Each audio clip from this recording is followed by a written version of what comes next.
Sometimes I feel like the future's this big puzzle, Yeah, especially when it comes to like finances and stuff. totally. And that's why I'm really excited to talk about Raoul Pal. Oh, yeah. I mean, this guy, he's been in the financial world like forever. Over 30 years, right? Yeah. He's got some seriously interesting ideas about what's coming next, I know what you mean. especially with crypto and AI and all that.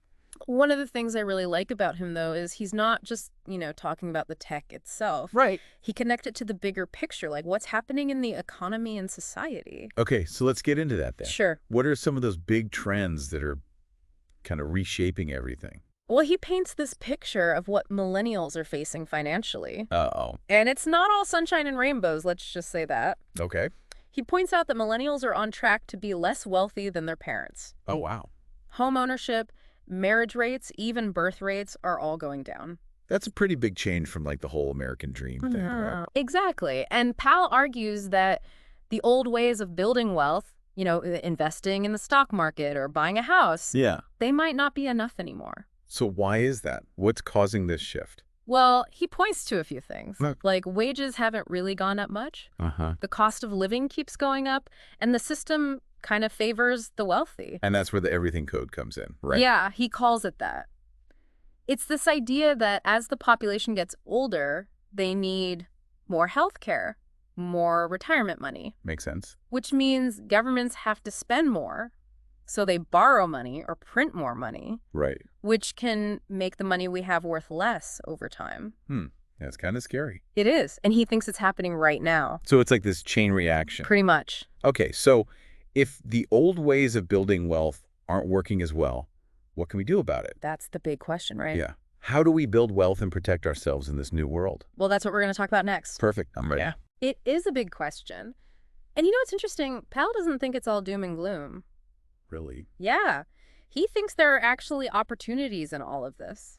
Okay, I like the sound of that. What kind of opportunities? Well, one thing he really emphasizes is the importance of becoming an expert at something. Okay, so become an expert. Yeah, think about it with all this talk about AI. Right. AI can do a lot of things, but it can't replace real expertise, especially in areas that need creativity, critical thinking, those human skills. So expertise becomes even more valuable in a world with AI. Exactly. But it's not just about being good at something. What else? You need to understand how your expertise fits into the big, he calls them secular trends. Secular trend. Yeah, basically these are long-term shifts that are happening no matter what's going on in the short term. So like a giant wave that's slowly building? Exactly. And your expertise is like the surfboard riding that wave. Okay, I like that analogy. Yeah. So how do you identify these waves then?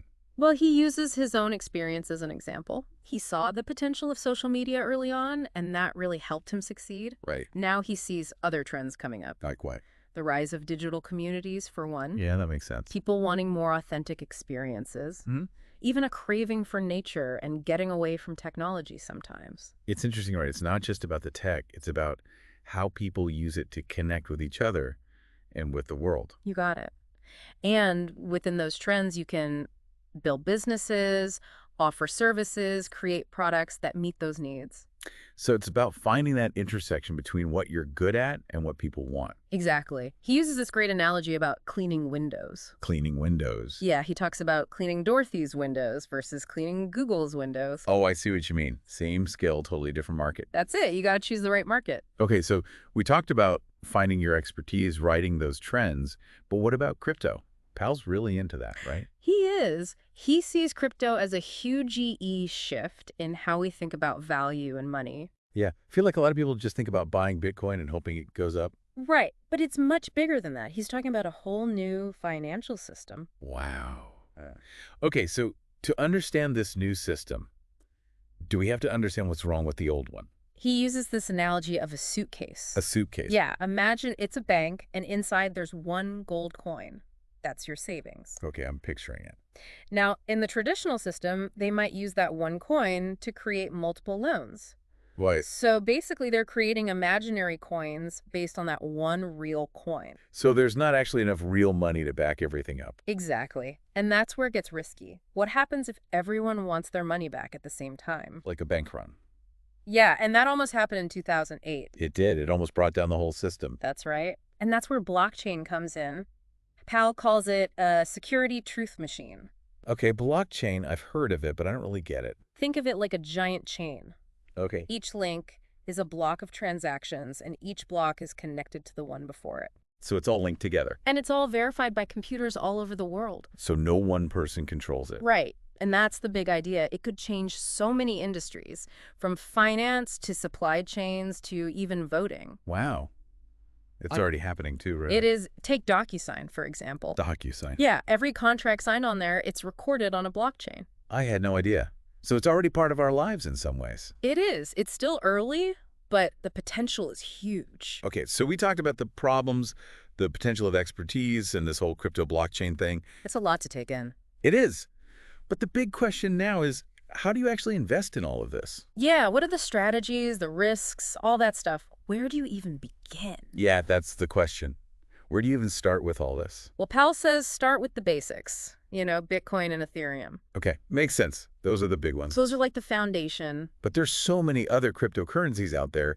How do you know which ones to invest in? That's where the research comes in. Research, okay. You got to look beyond the hype. Right. Look into the technology, who's behind the project. And most importantly, ask yourself, what problem is this thing trying to solve? So it's not just about gambling. It's about finding projects with real value. Exactly. He doesn't believe in just chasing trends or, meme coins and all that. I see what you mean. So it sounds like he's learned some lessons along the way. Yeah. And he talks about how he wishes he'd held on to Bitcoin longer back in the day. Really? Even someone like him makes mistakes. It happens to the best of us, but he learned from it. The biggest lesson he emphasizes is patience. Patience. Crypto markets are volatile. You got to be in it for the long haul. Like, how long are we talking? He says think 10 years at least. Wow, 10 years? That's a long time. He actually put all his money into crypto 5 years ago. All of it. All his liquid net worth. And he says it's paid off big time. But he's also quick to point out he's been in the game since 2013. So experience matters. It definitely does. Yeah. And he really stresses the importance of not messing it up by getting greedy and making rash decisions. So basically, be smart, be cautious, but be optimistic. Yeah, something like that. It all comes back to research and understanding what you're investing in. And remember, Pal's vision, it's not just about money, it's about quality of life. Right.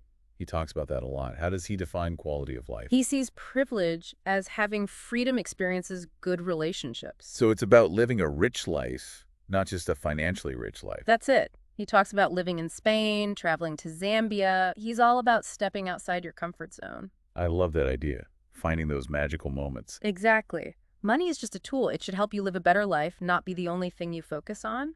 So it's not about chasing money. It's about using money to chase the things that really matter. Yeah, couldn't have said it better myself. So we've covered a lot today. The challenges, the opportunities, the potential of crypto, and the idea that true wealth goes beyond just dollars and cents. We did. And I think what's great about Pal's message is that he doesn't leave you feeling helpless. Yeah. He gives you concrete things you can do to navigate this new world. Exactly. You can shape your own future. It's not about predicting the future perfectly, but about understanding the trends, knowing the risks, and making informed choices. And maybe that's a good question for our listeners to think about. What experiences do you want that money can't buy? That's a great question. How can you start creating those experiences right now? Exactly. Food for thought. That's all the time we have for today. Thanks for joining us. See you next time.